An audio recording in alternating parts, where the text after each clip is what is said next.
Assalamualaikum warahmatullahi wabarakatuh. Kali ini saya akan menyampaikan tentang sistem sepul penerangan. Di sini yang pertama dibahas tentang saklar lampu kepala. Saklar lampu kepala yang di sini arah mana tunjukkan. Terus yang kedua ada saklar diameter dan yang terakhir ada saklar lampu sinyal. Saklar lampu kepala ini menentukan di mana lampu itu menyala ataupun tidak, on ataupun off. Yang kedua di sini adalah saklar diameter, menentukan di mana lampu ini menandakan bahwa lampu pendek ataupun lampu jauh, seperti itu. Baik, berikutnya saklar lampu kepala. Saklar lampu kepala ini berfungsi untuk menyalakan ataupun mematikan lampu kepala dalam lampu kotak. Saklar ini berfungsi untuk menyalakan ataupun mematikan lampu kepala dan lampu kotak, di mana lampu kepala itu yang disebut dengan lampu penerangan. Ya, lampu penerangan itu yang lampu pendek dan jauh. Sedangkan lampu kotak itu lampu yang kecil.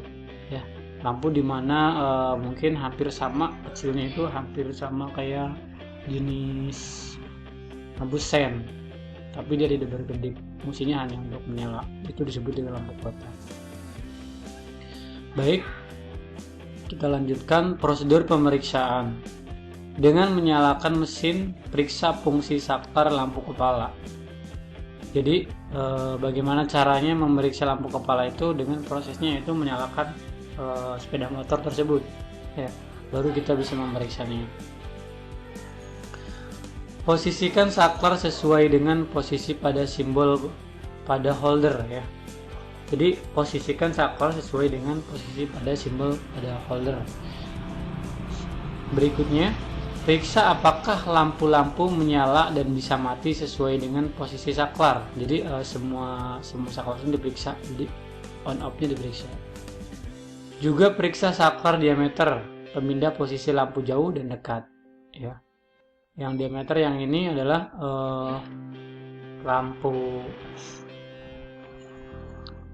lampunya, ya, lampu yang buat menyalanya ataupun lampu kepala. Ini juga saklar diameter juga harus dicek nyala atau tidak, seperti itu.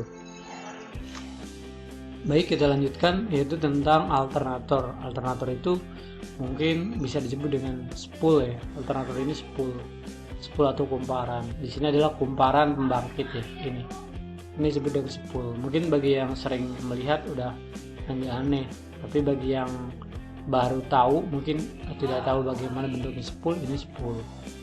Terus ini adalah soketnya, di mana untuk menghubungkan dengan bodi, ya, dihubungkan dengan kelistrikan bodi. Nanti di sini akan masuk.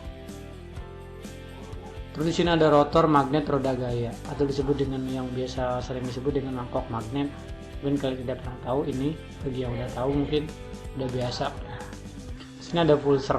Mungkin bagi yang belum tahu pulser itu hampir berdekatan dengan yang namanya kumparan pembangkit atau disebut dengan alternator.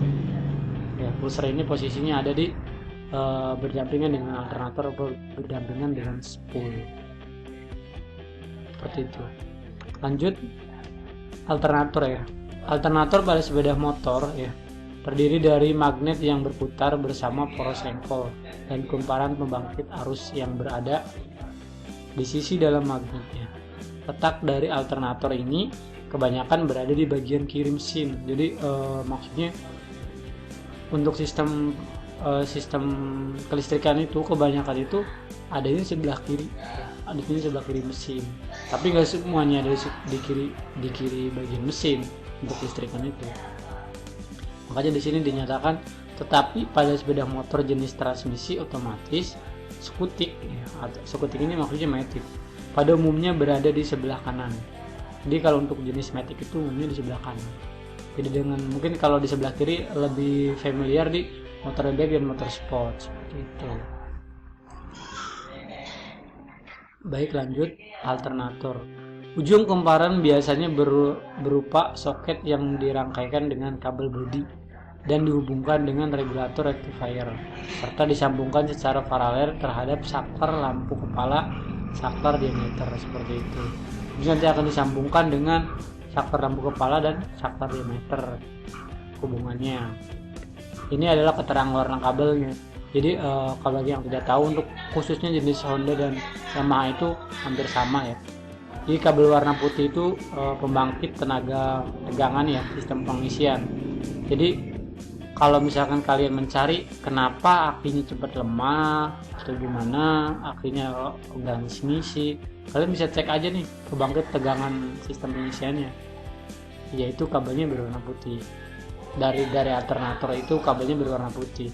Jadi kalau misalkan sepul kalian cepat bukan sepul ya, maaf ya, ini akinya cepat mati atau akinya lemah padahal baru gitu, tapi kok ganti lagi gitu, bisa kalian cek di antara apakah sepulnya atau akinya yang rusak gitu, atau kiproknya gitu. Jadi kalau untuk ngecek sepul, kalian cari kabel yang berwarna putih. Nah, itu adalah pembangkit tegangan sistem pengisian, itu berarti sepul pengisian. Di sini ada kabel berwarna kuning ya. Kabel berwarna kuning ini pembangkit tegangan sistem penerangan. Jadi kalau misalkan kalian ada bermasalah dengan lampunya begitu tarik gas kalian mati, begitu misalkan kalian gas tinggi dia terang, begitu gas biasa dia redup, kalian bisa cek tuh kabel yang berwarna kuning ini dengan ampermeter gitu kan. Bisa kalian cek tegangannya berapa, apakah di bawah 12 volt, apakah di bawah 12 volt ataupun lebih di atas 12 volt gitu. Kalau misalkan lebih berarti ya bisa mati lampunya. Kalau misalkan kayak tadi di gas pelan dia redup, di gas tarik dia tinggi, itu juga bisa kurang, bisa rendah seperti itu. Baik, kita lanjutkan. Di sini adalah pemeriksaan alternator. Pemeriksaan alternator di sini ada contoh gambar caranya ya. Di sini ada contoh gambar caranya, yaitu baik pemeriksaan alternator ini adalah ada gambarnya ya. Ada contoh gambarnya bagaimana proses pemeriksaannya.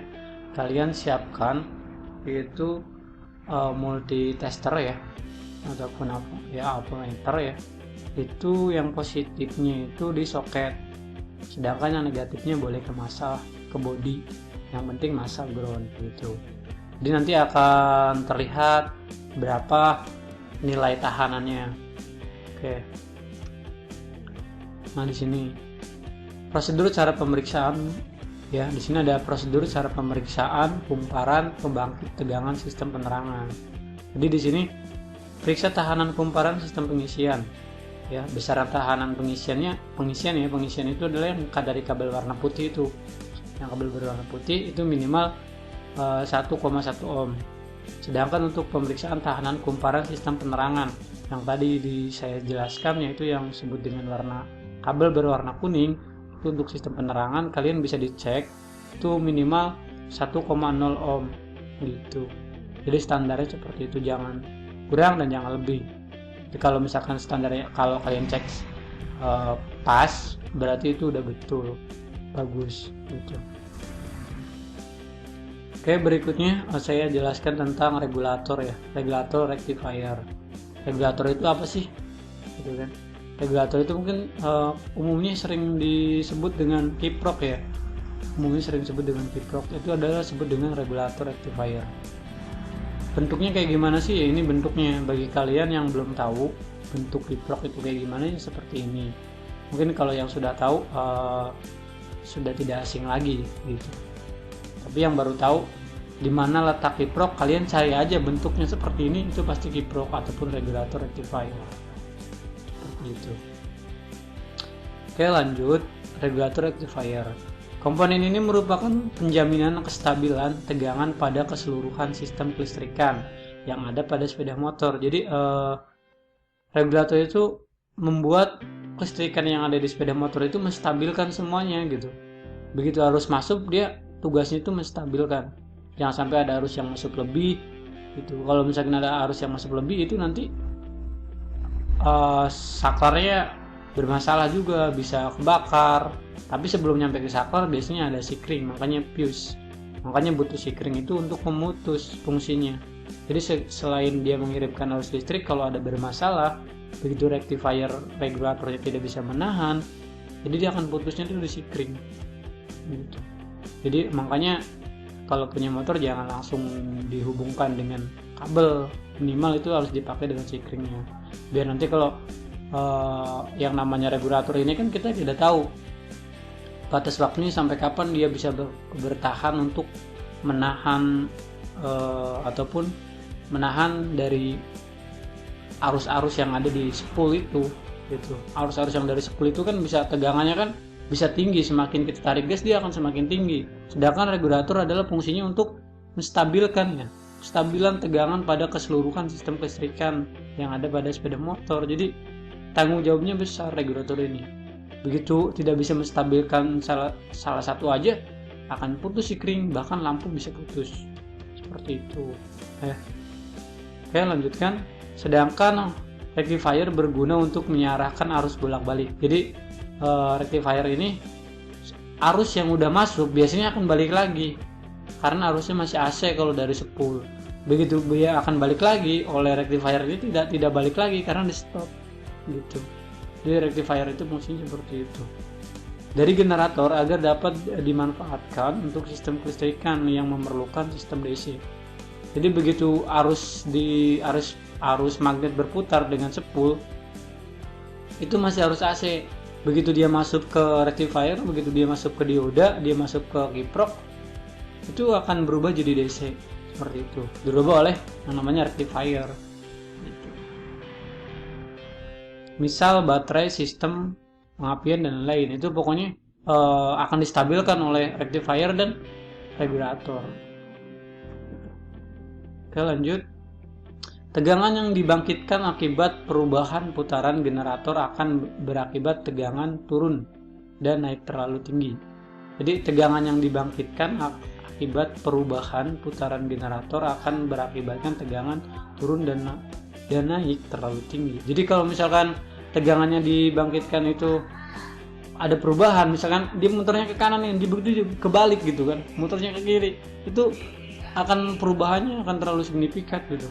Dia akan mengakibatkan fatal gitu, kelistrikannya akan error gitu maksudnya. Jika ini terjadi, maka komponen sistem kelistrikan yang ada pada sepeda motor akan rusak gitu maksudnya. Jadi dia muternya ke kanan mau balik nih, cepet dibalik ke kiri, dia akan rusak. Jadi kayak terbakar seperti itu. Agar tegangan konstan stabil pada tegangan 14,5 volt, maka diperlukan komponen pengatur tegangan yang dinamakan voltage regulator. Karena penyarah arus dan menstabilkan tegangan dikonstruksi menyatu, maka komponen tersebut dinamakan dengan regulator rectifier. Jadi fungsi regulator itu ataupun dengan rectifier itu yang disebut dengan SCR ya, silicon control rectifier. Jadi SCR itu fungsinya ya ini, jadi biar dimana voltase regulator karena penyarah harus menstabilkan tegangan dikonstruksikan menyatu, maka komponen tersebut dinamakan regulator rectifier. Seperti itu ya. Oke, lanjut. Prosedur pengukuran tegangan regulasi pada sepeda motor menggunakan voltase meter ya adalah sini ada problem flow meter ya. Problem flow meter ya, merah pada kabel regulator berwarna putih ya. Jadi merah pada kabel regulator berwarna putih gitu. Jadi voltase pada kabel regulator itu merah, regulator berwarna putih. Jadi untuknya warna putih. Terus problem flow meter hitam pada kabel regulator berwarna hijau. Nah ini masa ya, hitam sama masa. Terus ada problem flow meter merah pada kabel regulator berwarna kuning. Ini pengisian, ini masuknya keluarnya ya arus ya. Ini juga masuk pengisian, ini penerangan. Ini masuknya keluarnya arus. Seperti itu. Oke, mungkin cukup sekian dari saya materi hari ini. Nanti akan saya lanjutkan di tahap kedua untuk materi tentang spool pengisian ya. Hari ini adalah spool penerangan. Mungkin cukup selesai. Bagi kalian yang tidak mengerti, kalian belum paham, boleh kalian tanyakan sama saya. Jangan lupa share and like dan subscribe. Assalamualaikum warahmatullahi wabarakatuh.